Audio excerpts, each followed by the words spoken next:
Mun nimi on Erik Eki Tammenpää, eli Eki. Mä oon saavuttanut NHL-videopelissä kaiken mahdolliseen, mutta nyt mä haluan selvittää, kuinka hyvä musta voi tulla oikeassa lätkässä. Tässä sarjassa mä kuvaan mun elämää kohti niin hyvää lätkämaalivahtia kuin mahdollista sekä omaa arkea matkan varrella. Tää on unelma. Aloitetaan tää jakso menemällä suoraan jäälle. No se piilarit. Sana ei jää mitään kiinni. Vielä se jää. Vähän myöhemmin kyllä hahmottaa oikeesti mä kiekko. Nää oli siis Salamoiden treenit ja on ollut kyllä kiva nähdä ja tuntee, kuinka hyvin mä oon kehittynyt tässä liikkeessä. Tuntuu, että mä niin paljon paremmin kerkiin näihin poikkareihin nykyään kuin esimerkiksi kauden alussa, mutta vielä on totta kai paljon kehitettävää. Alkuviikko meni mulla treenien lisäksi vielä muuton jäljiltä tavaroiden paikalle laittamiseen. Tässä hei, huone update. Tältä se näytti viime jaksossa ja tästä mä tein töitä alkuviikon. Tein tän nyt tällä viikolla menevä unelmajakson. Mä sain sen tänään valmiiksi. Nyt mä oon vasta ruvennut laittaa tätä setupia. Eli otetaan pikku work in progress. Mulla tulee tosi samantyyppinen setup tähän, mutta se on nättiä nyt tässä huoneessa. Mä saan tämmösen avaran, tiedätkö se kuvakulman täältä, liveille. Mä saan tonne ylös vähän niinku verhojen tilalle noit pelipaitoi. Mä luulen, että Matthewsin mä vaan laitan tuon ikkunalaudalle, toi sänky lähtee tosta. Totta kai palkinnot menee tohon. Kyllä hyvä tästä tulee. Ja tällä viikolla kaikki tää sotku, niin tullaan kyllä selvittämään. Oon ruvennut duunaa iltapalaksi ja aamupalaksi nyt viime aikoina kaurapuuroa. Mä heitän vähän raijuustoa sekaan ja banaania ja vähän tämmöstä. Hyvä setti. Sitten onkin aika mennä NHC Espoon matsiin. Meillä on enää 3 peliä jäljellä Stadiliiga 2 runkosarjaa. Mara. Kaikki hyvin. Vieltäkään hyvä peli. Oho, mutta 4 vetäjä. 1, 2, 3. Tänään on hyvä fiilis. Tästä 7 jengin sarjasta sijat 2-7 voi vielä kaikki muuttua ja 4 pääsee playoffeihin. Vaini vokki voi antaa! Joo, sorry. Kaikki mitä teidän pitää tässä vaiheessa tietää on se, että pisteitä tarvitaan ja käytännössä jos voitetaan 2 näistä vikasta 3 pelistä, niin playoff-paikka pitäisi olla varma. Meillä on vastassa Pilots, joka on pistekeskiarvossa samassa nipussa meidän kanssa. Heti alkuun käy itelle jäätävä farssi.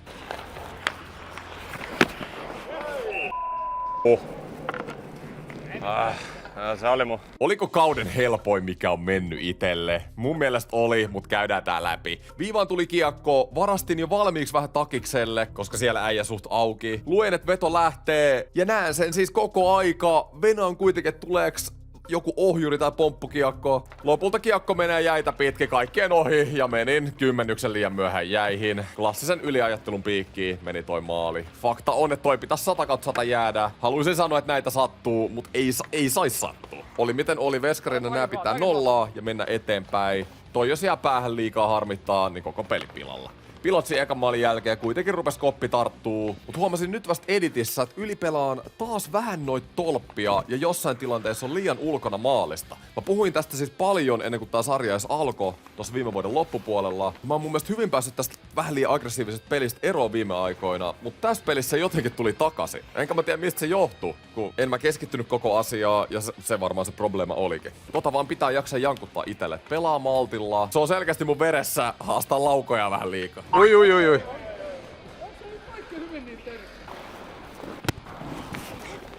Tokaan erään mennään 0-1 tappioasemassa, mutta tasoitetaan heti kakkoserän alkuun. Come on, hieno.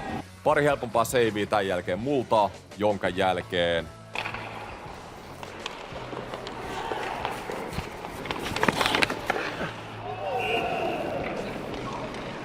Oi. aika selkeä kamppi meni tuomarin ohi tällä kertaa.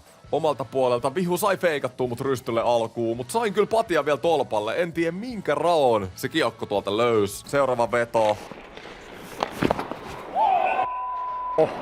Riman alle hyvä kuti. Mun kroppa putos vähän vedon lähettäis liikaa. Ehkä tois voinut ottaa mun olkapäähän, jos mä olisin paremmin pelannut kuitenkin mun mitoissa, mutta olihan se hyvä kuti ja lisää tulee. Siis ei jumalauta. Nyt menee sit ihan kaikki sisään. Loistavia viimeistelyjä kyllä vastustajalta, että pitää antaa propsit, mut mä en oo nyt yhtään pelin päällä. On myöhässä vähän tilanteista tai muuten vaan vähän huonosti sijoittunut ja Pilotsin äijät käyttää sen hyväksi. Mä mietin tässä pelin aikana, että mistä se johtuu, että ei oo yhtään semmonen fiilis, että olisi just pelin päällä ja tunteet luki harvinaisen huonosti tilanteita. Totta kai kun maaleja on jo mennyt pelin puolivälissä 4, niin itseluottamus ei ole parhaimmillaan. Mutta nyt kun katon uudestaan tätä matsia, niin näen jotenkin selkeästi, että ylipelaan paljon näitä tilanteita. Sama mistä mä puhuinkin tossa aiemmin. Ja mä oon oikeesti pettynyt vähän itteeni, kun mä katon tätä peliä uudestaan, että mä en jotenkin hahmottanut tätä tämän matsin aikana. Että tuli ns näitä vanhoja tapoja takaisin. Mut ei, tästä opitaan ja tää periaatteessa jatkuu koko matsi. Toisen erän päätyttyä tilanne on kuitenkin 4-4. Joo, ei pari mennyt helposti nyt tänään. Me hoidetaan tätä peliä. Sillä on mitään väliä, mitä tapahtuu. Just näin. Just näin. Vastustajan käytännössä ensimmäinen kunnon paikka kolmanteen erään.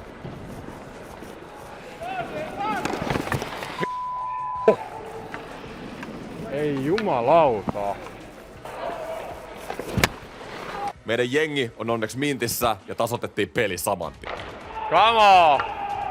Peli 10 jäljellä. Nyt mun on pakko nostaa mun omaa tasoa ja hoitaa tästä vähintään tää 1 piste himaan. Sekin olisi jo tärkeä. Pilots pääs YVlle. Jos hyviä koppeja multa, mä teen ehkä vähän liian pieneksi itteni tossa tolpalla. Mut kiekot jäi. 5 minaa kellossa. Ihan ok mailapeli multa. Ehkä toi toinen puoli olisi ollut parempi, mut helppo sanoa nauhalta. Menetetään kiekko laidassa ja...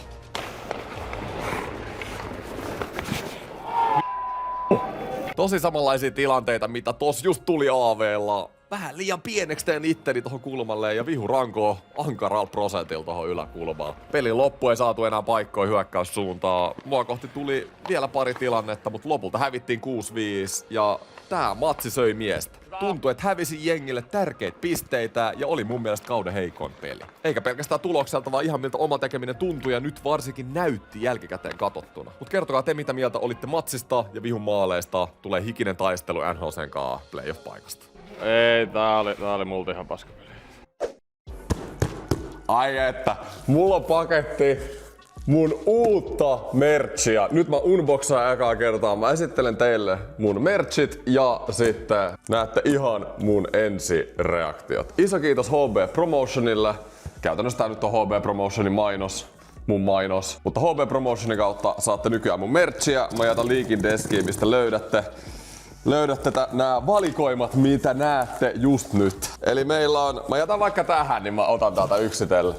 Ensimmäisenä.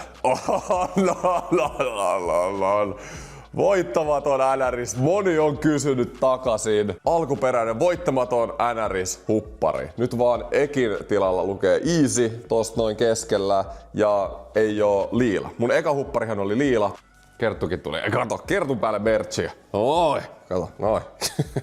Moni tietää, että sininen ja liila on mun lempivärejä, enemmän ehkä semmonen liilahko. Mut mä ajattelin, että se liilan merchissä ehkä vähän semmonen räikeä, niin ainakin nyt eka mallista niin tulee olla tämmöstä tumman neivisinistä. Tässä on mun nimmari kans tossa noin. Mä esittelen nää eka ja sitten mä näytän miltä nää näyttää mun päällä. Sitten on Eki T-paita valkoisella logolla, yksi vaihtoehto. Ja sitten on tietenkin ihan mun omilla brändiväreillä Eki-logo. Ja sitten ehkä se mun suosikki, Kollege-paita, missä lukee Maria. Come on! Ihan törkeen nätti. Ai että. Ja nää on siis tosi samaa laatua kaikki. Törkeen hyvän tuntustaa. Sitten tähän voittamaton brändiin liittyen on vielä pipo ja lippis. Eli voittamaton lippis. Come on! Jos haluat olla voittamattomia, niin tästä näin. Lippis ja pipo. Vitsi mä oon haipees näistä. Jengi on kysynyt merchia pitkään aikaa ja vihdoin on täällä. Kertokaa ihan rehellinen mielipide kommenteissa, mitä mieltä ootte näistä mercheistä. Ja nyt tosiaan jatkossa HB Promotionin kautta mä voin käytännössä tehdä ihan mitä vaan merchien suhteen. Eli jos teillä on jotain ideoita mun merchiin, mitä te haluaisitte nähdä, mallistoa, värejä, mitä ikinä, niin kertokaa. Mä aloitin tämmöisellä 5 tuotteen setillä, niin vähän näkee mikä myy, mikä ei ja et miten tää merch lähtee muutenkin. Ja tosiaan tuolla on linkki HB Promotionin nettikauppaa ja ei varmaan tarvitse sanoa erikseen, että jokainen ostos tukee myös mua henkilökohtaisesti. Mä ajattelin jatkossa, siis varsinkin tää Marja-merchi oli mun mielestä ihan supernätti, että mä laitan tehdään lätkäpaita merchi, missä on Maria. Ei kukaan voi tehdä häkkiä, kun sulla on jäällä tämmönen.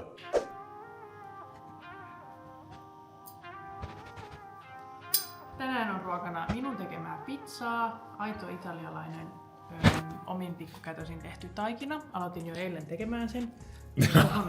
Aloititko oikeasti? Pizza perjantai ja lasipuukkuu. Ai että. Hei, mä teen tässäkin niinku terveellisiä päätöksiä, koska mä syön, mikä tää on? Margaritta. Eiks margaritta aika? Mut se vähän terveellisempi kuin jotkut niinku liha jutut. 30 kaloria vähemmän. Niin. Varsinkin kun sä syöt tämmösen huoneen sitä. Alright, mun huone on valmis. Ai. Tältä se nyt näyttää sitten. Mä oon ihan tyytyväinen millainen tästä tuli. Täällä on siis paljon enemmän tilaa kuin mun vanhassa huoneessa. Toi tausta, mä voin näyttää miltä toi tausta näyttää niinku mun striimeissä. Tästä ei saa niinku ihan yhtä tiivistä tunnelmaa siihen kameraan kuin vanhassa kämpässä, mutta mä kyllä tykkään, että on enemmän tilaa. Tää on tosi hyvä. Tästä setupista niin kun, mua vähän ärsyttää noi ikkunat. Mun piti Matthews-tauluun laittaa tuohon ikkuna. Se voisi melkein laittaa tuohon alaskin. Mut mä mietin, että tähän alas, tossahan on iso tila, esimerkiksi striimiskin näkyy tossa noin, niin tohon joku kaavisto ja sinne niinku kaikkea siistiä tavaraa tai jotain. Mut kertokaa parannusideoita, jos on setupia tai tähän taustaan mitään. Milloin sä oot näkynyt videoilla viimeksi? Milloin sä oot näkynyt? Hei, ihmiset haluu nähdä Kerttua. Oi Kerttu. Totta kai Kertullekin pitää olla oma sänky täällä.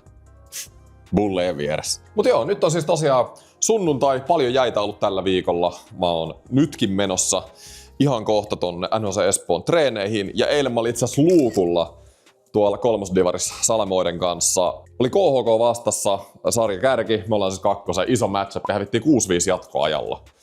Että semmonen. Tänään on kanssa Salamin toinen peli, en oo siinä pelaamassa. Mä laitan tulokset tähän, niin tiedätte mitä siinä on käynyt. Ja tän jälkeen on 2 peliä sit runkosarjan jäljellä ja sitten on playoffit. Eli katsotaan, pääseekö mä nyt pelaamaan vielä. Viime peli oli voitto, meni mun mielestä ihan hyvin. Olisi kiva päästä vielä pelaamaan. Saa nähdä, saaks chanssi sit taistella siitä ykkösveskan paikasta playoffeihin. Meillä on siis 4 veskaa, niin mä en tiedä. Katsotaan. Näyttää seuraavissa jaksoissa, mitä tilanteet edennyt. Mutta ennen kuin mennään nyt NHC jäille, niin missä me nyt asutaan? Siis mikä tää mesta on? Siis niin kuin näette, niin täällä on aika sairaasti tilaa. Me ollaan voitettu lotossa. No niin! Ei olla. Kuka täällä oikein pelleilee? Joo, siis tää on mun siskon kämppä. Mun sisko muutti Dubaihin 8 vuodeksi sen perheen kanssa. He tarvii tänne vuokralle niin kuin jonkun luotettava henkilö pitää huolta tästä. Ja me maksetaan vuokraa siis siskolle tästä ja asutaan täällä pari vuotta siinä aikana, kun siskon perhe asuu Dubaissa. Meni duunin perässä sinne. Niin joo, ei mitään. Mulla on nyt pari vuotta sitten, siis täällä on tosiaan kuntosali, niin kuin näette viime videossa, täällä on tilaa siis ihan liikaa meille. Tää tulee olemaan ihan mukavat 2 vuotta ja mielenkiintoinen 2 vuotta. 2 vuotta täällä. Hauska kokemus. Mut joo, tässä PK-seudulla asutaan edelleen. Jaha, mäkö saan kunnia? No. Eka jäällä.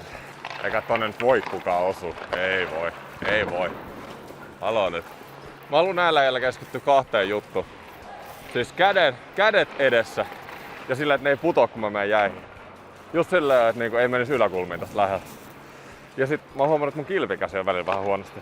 Eka kerta itelle itse asiassa NHC-treeneissä tämän vuoden puolella. Jos nää ei oo tuttuja, niin me pelataan aina semmonen tunti-vartti, että tässä saa suht pelinomaisesti aina harjoitella, vaikka tietenkin tempo matalampi ja paikkoja tulee enemmän. Maria!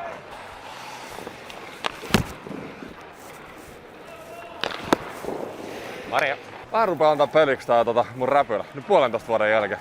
Toi tulee aika pahasti läpi toi äsken. Lukujen käden kautta. Toi on just se mitä mä meinaan, että niinku kädet laskee kun mä menen niinku jää. Tossa ne pysyis ylhäällä, niin se ei ois olkapaikat maalis vaan torjunnassa. Mä nyt näytän kameralla, siis se on ihan huono tapa mulla. Kun mä menen jäihin, niin mun kädet putoo niinku mukana. Tosi useasti, varsinkin tilanteessa, mutta mä tiedän, että ne pitäis pitää niinku samassa. Sitten ei menisi tonne ylös niin helposti lähet. Ei tässä editissä tarvitse sanoa mitään, kun niin hyvin selostan ajatukset jäällä. Se nyt jää sanomatta, että mä vieläkin ylipelaan vähän noita tolppia, eli on vähän liikaa tosta tolpasta ylitietyssä tilanteessa. Mutta tästä mä teille juttelin jo, ja nyt mä editissä huomasin, että pitää vaan saada se maltti tohon tekemiseen. Jotenkin nyt selkeästi kiertää tämmösiä vanhoja tapoja nyt takas tähän mun peliin. Mut nää jäät meni kyllä loistavasti yleisesti. Tässä jään highlight. Hyvä koppi. Se oli Espoo veskakoutsin Rofa ansio. Mitä se sanoi? Jos on noin iso syöttöuhka, niin sit pitää liikkua takaspäin. Aha, seisoanteli maalivahti. Maria. Nyt ne kädet pysyy edessä ja ylhäällä. Ja sit se jää. Ai!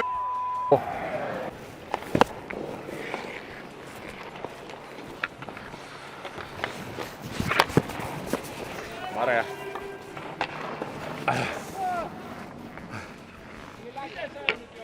Joo, se oli helposti luettavissa.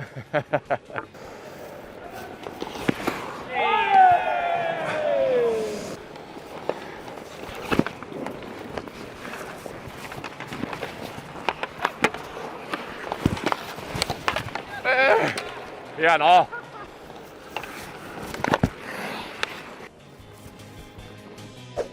Tähän videon loppuun mä haluan puhua teille vielä parista jutusta. Ensinnäkin olympialaiset alkaa nyt tällä tulevalla viikolla. Te olette jo paljon fiksumpi, kun katsotte pelejä. Miten Suomella on mennyt, onko tullut menestystä. Mä veikkaan itse 3. tilaa, mutta joo, enemmän ensi jaksossa sit tästä. Mutta mä haluan vaan kiittää teitä tästä tuesta, mitä tää sarja on saanut. Siis ollut aivan älytöntä ja niin kuin mä oon ollut teille rehellinen, mä vähän pelotti aloittaa tää sarja. Ja mä mietin puoli vuotta siis tää sarjan aloittamista. Monta kertaa mietin, että aloitan, en mä kehtaa ja se on aina helppo sanoa, että ei niinku välitä muiden mielipiteistä, mutta mä oon aina välittänyt aika paljon muiden mielipiteistä. Tietyllä tapaa se on hyvä ja huono asia, mutta mitä vanhemmaksi tullut, niin on hiffannut, että pitää vaan niinku elää semmoista elämää, mitä itse haluaa tehdä. Ja sit tehdä semmosia juttuja, mitkä motivoi just sua. Jos joku nauraa tai jos joku dissaa, niin mitä väliä? Se on taas some nykypäivänä, että jengi osaa olla negatiivisia ja sä kuulet vähän niinku kaikesta ja kaikki sun, varsinkin tässä nyt mun hommassa, niin kaikki mun elämä on koko tosi esillä teille niinku arvioitavaksi. Ja mä itse asiassa odotin, että mä tuun saamaan aika paljon niinku semmoista vihakommenttia tämän sarjan aloittamisesta tai sillä, että jos menee huonosti, niin jengi dissaa ja näin, mutta ei niinku ollut mitään. Siis se on ollut ihan uskomatonta. Ja kyllä mä ootan, että niitä tulee. Tää nyt oli tässä jaksossa tällaiset niin paskasta, että tässä sitä varmaan tulee sitten. Ja yksi tosi tärkeä juttu, mitä nyt on tapahtunut, kun mä aloitin tämän sarjan, niin mä oon saanut ihan superhienoja viestejä täältä, että kuinka mun kontsa on inspiroinut teitä tai ylipäätään semmosia tosi kannustavia viestejä mua ja jengi kertoo vähän niinku omia tarinoita ja tuntuu, että jotenkin tullut läheisemmät välit ihan niinku monen katsojakin, niinku katsojakunnan kanssa. Ensi jaksossa hei, mä menen Warriorin toimistolle suunnittelemaan custom mun omat maalivahdinvarusteet. Sit tulee supernättiä tosiaan olympialaisia. Kans alkamassa, niin niistä tulee varmaan juttuja. Ja pelit jatkuu Salamoissa divariin ja sitä NHC harrastesarjaa. Eli palat. Kiitti, moro!